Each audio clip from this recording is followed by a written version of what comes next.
Big pass வீட்டில் யாருக்குமே அழறதுக்கு சொல்லி தரவே வேணாம். பெண்கள்லேருந்து ஆண்கள் வரைக்கும் அழணும் அப்படின்னு நினச்சிட்டாங்க அப்படின்னா கண்ணில் தாரையாக தண்ணி கொட்டும். சப்போஸ் தண்ணியே கொட்டலைனா கூட நான் அழறேன் அப்படின்னு சொல்லிட்டு அந்த இடத்துல அதை பதிவு பண்ணிடுவாங்க. அதில் ஃபர்ஸ்ட் ப்ரைஸ் யாருக்கு அப்படின்னு பார்த்தீங்கன்னா சாண்ட்ராக்கு தான். சாண்ட்ரா, என்ன நீங்கள் அழுதா மட்டும்தான் கண்ணில் தண்ணி வருமா, நான் அழுதா கண்ணில் தண்ணி வராதா அப்படின்னு சொல்லிட்டு கனியும் உட்காந்து அழ ஆரம்பிச்சிட்டாங்க. அதுக்கு காரணமே சாண்ட்ரா தான். ஒரு வேலையை செய்ய சொன்னால் அந்த வேலையை செய்யாமல் இழுத்தடிச்சதுனால இந்த வேலை கூட செய்ய மாட்டேன்றாங்களே அப்படின்னு சொல்லும்போது அப்படின்ற ஒரு வார்த்தையை சொல்லியிருப்பாங்க கனி. அதை ஒரு பெரிய குத்தமாக எடுத்துக்கிட்டு எல்லாருக்கிட்டையும் அதையே குறை சொல்கிற மாதிரி பேசணுன்னே இவங்களுக்கு ரொம்ப அசிங்கமாயிடுச்சு.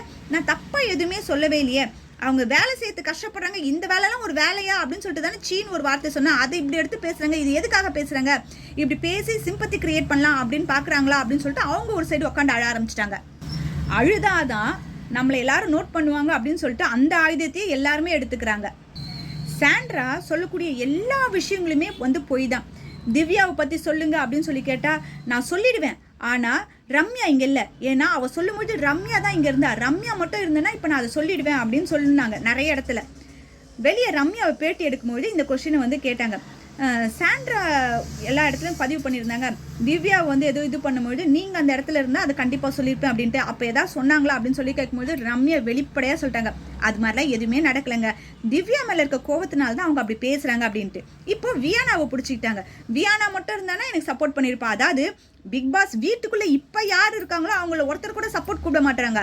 யாரை வீட்டை விட்டு வெளியே அனுப்புனாங்களோ அவங்கள ஒவ்வொரு வாட்டியும் சப்போர்ட் கூப்பிட்டு இவங்க பேசிட்டு இருக்காங்க.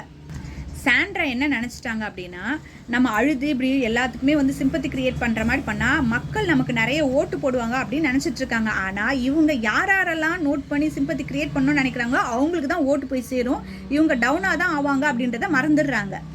பிக் பாஸ்லாம் முடிஞ்சுட்டு இவங்க இந்த போய் ஷோவை பார்த்தாங்கன்னு வச்சுக்கோங்களேன், இவங்க பண்ணது எவ்வளோ அசிங்கமாக இருக்கும் அப்படின்றது அப்போ தான் அவங்களுக்கு தெரியும்.